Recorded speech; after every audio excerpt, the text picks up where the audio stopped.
मेरे प्यारे दोस्तों, स्वागत है आपका कार्टून विद पीके में। अंधेरी रात थी। घने जंगल के बीच एक विशाल मंदिर खंडहर की तरह खड़ा था। यह मंदिर भोलेनाथ का था, लेकिन अब यहाँ अंधकार का बसेरा था। वर्षों पहले इस पवित्र स्थान पर एक महायुद्ध हुआ था, जिसमें बुरी शक्तियों को कैद कर दिया गया था। लेकिन अब समय की काली छाया फिर से मंडरा रही थी। उस रात अमावस्या थी, जब गांव के कुछ लोगों ने मंदिर के पास अजीब सी आवाजें सुनी। वे डर से कांप उठे। हवा में एक अजीब सी गंध फैलने लगी। अचानक मंदिर के गेट से एक भयानक चीख गूंजी। यह चीख किसी सामान्य आत्मा की नहीं थी, बल्कि किसी प्राचीन राक्षसी शक्ति की थी। सदियों से कैद कालेश्वर, जो कि एक अंधेरे लोक का दुष्ट तांत्रिक था, अब मुक्त होने वाला था। उसकी शक्ति इतनी भयानक थी कि वह अपने काले जादू से किसी को भी नियंत्रित कर सकता था। जैसे ही मंदिर के गेट खुले, काले धुएं से भरी एक आकृति निकली। यह कालेश्वर था, जिसकी लाल चमकती आंखें आतंक का संकेत थीं। गांव के लोग भयभीत थे। वे जानते थे कि यदि इस दुष्ट आत्मा को रोका नहीं गया तो विनाश निश्चित था।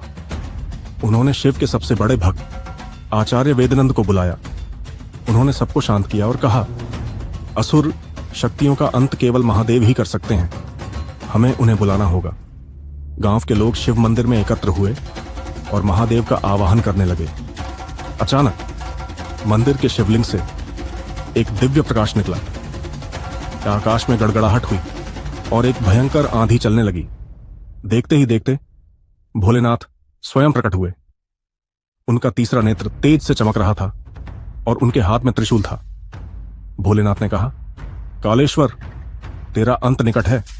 कालेश्वर अट्टहास करने लगा, महादेव, तुम्हारा समय समाप्त हो गया। इस बार मैं तुम्हें नहीं छोड़ूंगा। उसने अपनी काली शक्ति से विशाल दानवों को उत्पन्न कर दिया, जिनकी आंखों में रक्त जैसा क्रोध था। लेकिन भोलेनाथ शांत खड़े रहे।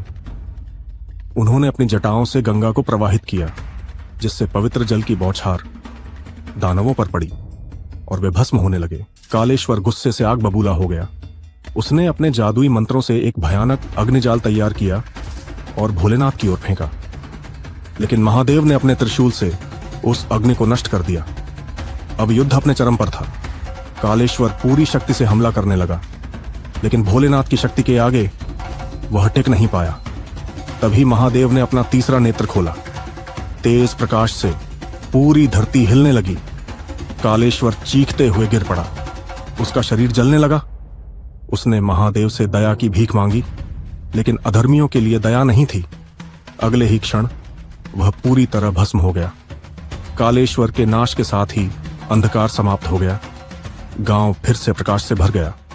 भोलेनाथ ने आचार्य वेदनंद को आशीर्वाद दिया और कहा, जहां धर्म होता है वहां अधर्म का नाश निश्चित है। इसके बाद भोलेनाथ अंतर्धान हो गए, लेकिन उनकी शक्ति हमेशा भक्तों के साथ रही। गांव के लोगों ने यह संकल्प लिया कि वे हर वर्ष इस दिन को काल विनाश उत्सव के रूप में मनाएंगे। इस प्रकार महादेव ने बुराई का अंत किया और पुनः धर्म की स्थापना हुई।